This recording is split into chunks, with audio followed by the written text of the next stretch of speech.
تصوف کے نام پر بہت ساری دکانیں ہیں بلکہ مارکیٹیں ہیں، اور بھولے بالے مسلمانوں کی عقیدتوں سے کھیلا جا رہا ہے۔ آئے روز کوئی نہ کوئی تماشا ہم دیکھتے ہیں، اخبارات پہ، الیکٹرانک میڈیا پہ اور سوشل میڈیا پہ، اور نفس الامر میں بھی، ہمارے گرد و پیش کے ماحول میں بھی ایسے واقعات رونما ہوتے ہیں۔ صحیح تصوف کا روپ کیا ہے؟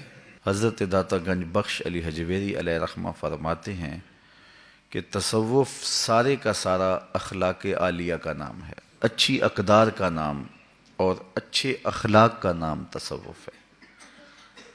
صوفیہ کو اللہ تعالیٰ جل شانہ نے باطن کی جو صفائی نصیب کی ہوتی ہے، اس کا عملی اظہار ان کے کردار سے، ان کے اخلاق سے، ان کے رویے سے، ان کے طرز زندگی سے، ان کے انداز معاشرت سے ہوتا ہے۔ وہ انتہائی صالح وجود ہوتے ہیں اور ان کی زندگی بہت خوبصورت ہوتی ہے۔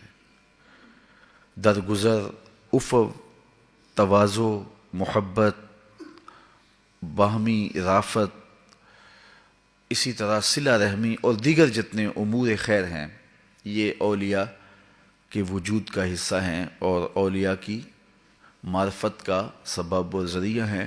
صوفی کا تعارف جو ہے وہ کسی لباس سے نہیں ہوتا، اس کے اخلاق سے ہوتا ہے، اس کے مزاج سے ہوتا ہے۔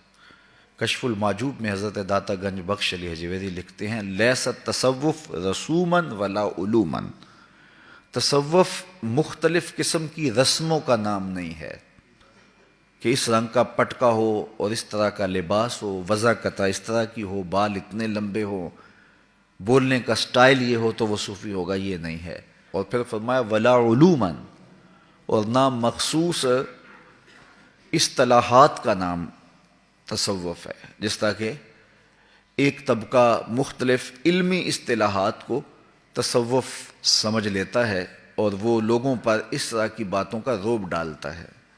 مختلف تجلیات کے اسماء اور مختلف باطنی سیور جو ہیں ان کے اسماء، اور پھر اس پر بحث اور لوگوں کو مبہوت کر دیا، کبھی توحید وجودی کی بات کی، کبھی کسی اور عنوان سے بات چھیڑ دی، تو عام آدمی جو ہیں وہ بہت زیادہ متاثر ہو جاتے ہیں کہ بڑی باکمال بات کی ہے۔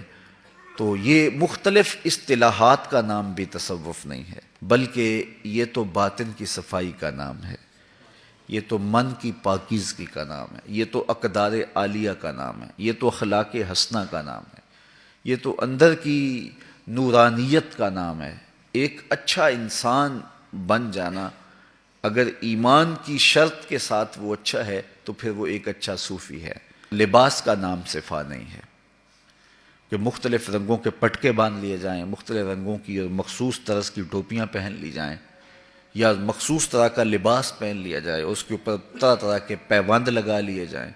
تو یہ پیوند لگانے سے یا پیوند نہ لگانے سے کوئی فرق نہیں پڑتا۔ شیخ سعدی فرماتے ہیں کہ اللہ کا بندہ بن جا، جو تیرے دل میں آتا ہے پہن، پھر تو شاہی لباس میں ہوگا تو پھر بھی تو صوفی ہوگا، لیکن اگر تو کاروباری ہے اور اگر تو گدڑی فقیروں والی پہنی ہوئی ہے تو اس گدڑی میں بھی فقیر نہیں ہے، چونکہ فقیری کا تعلق لباس سے نہیں ہے، اس کا تعلق دل سے ہے۔ یہ جو صوفیاء ہمیں اشغال یا اوراد بتاتے ہیں، ان کا مقصود بھی یہی ہے کہ اس سے باطن کی اصلاح ہو، اندر کی غلاظتیں ختم ہوں اور سینہ ستھرا ہو، پاکیزہ ہو اور پر نور ہو۔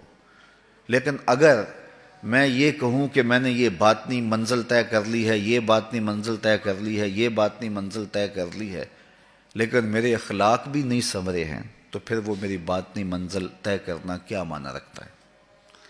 میں ایک جگہ ایک بار گیا تو وہاں مجھے ایک صاحب بتانے لگے کہ یہ میرا بیٹا ہے، اس کے لیے دعا کر دیجئے، یہ حافظ قرآن ہے، اور یہ اس کے جو 5 لطیفے ہیں یہ بیدار ہیں، یہ اس طرح روحانی مرتبے پہ فائز ہے۔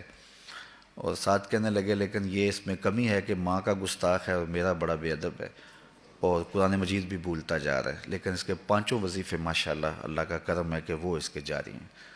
تو میں نے کہا کاش کہ ایک بھی جاری نہ ہوتا، ماں کا ادب کرنے والا ہوتا۔ باپ کا ادب کرنے والا ہوں.